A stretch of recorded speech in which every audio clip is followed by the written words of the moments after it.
Welcome to the banker lamp. Please enjoy the video. You start by prepping tools and immediately removing the first pin. Place the bracelet on a link block so arrow marks point upward. This aligns the pin hole with the pusher. Use the pin pusher to drive the pin out gently with light taps of the hammer, quick, controlled strikes. Once the pin protrudes, grab it with pliers and pull through. Make sure to remove the correct number of links for an even fit and keep pins organized in order. Once you've removed excess links, work methodically to reassemble.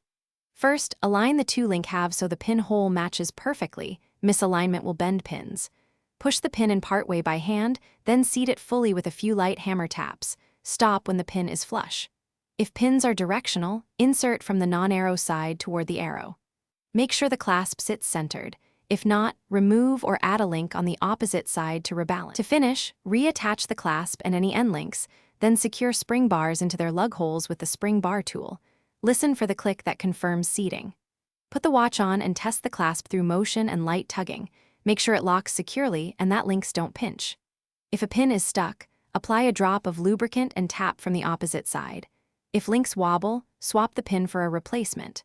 Replace bent or stripped pins to ensure long-term reliability. Thanks for watching. If this was helpful, leave a like and consider subscribing. See you next time.